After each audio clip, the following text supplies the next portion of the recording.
Well, now, top story at 7. Robert McBride returns to Parliament this morning as the Ad Hoc Committee probing criminality, corruption and political interference in the criminal justice system continues.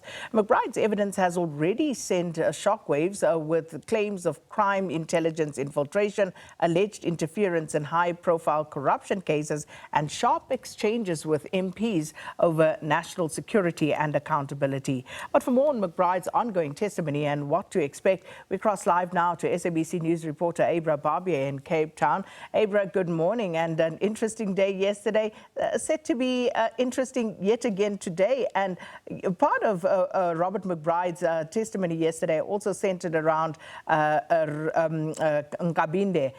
who obviously, appeared before this committee, and McBride setting out to dispel a lot of what Nkabinde had adduced before the committee.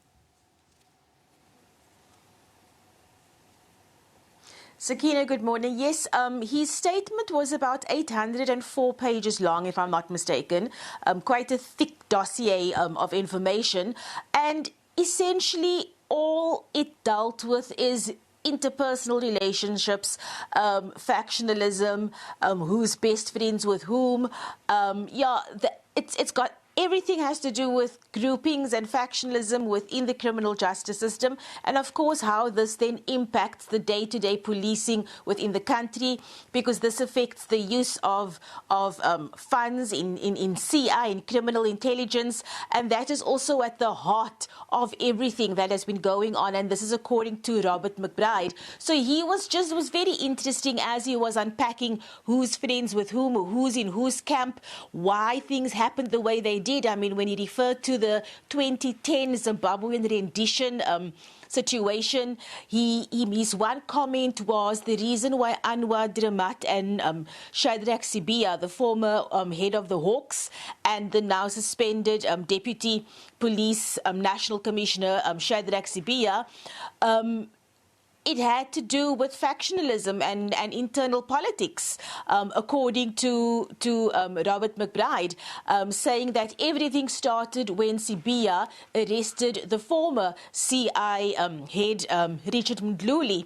So it was very interesting to hear him talk about this on a more personal level. It sounds like a game of chess, really.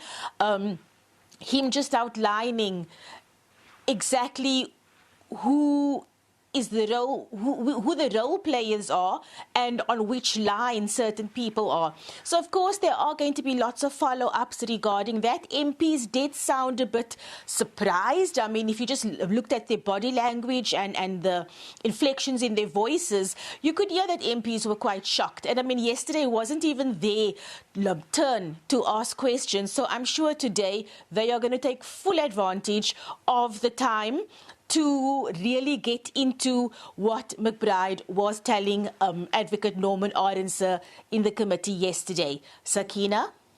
Well, thanks, Abra. We'll leave it there for now. But as you say, so many interesting things said about the turf wars between different agencies within the South African safety and security component, but also just, what he had to say about Paul O'Sullivan, etc. So looking forward to what the MPs will ask. Thanks so much, Abra Barbier.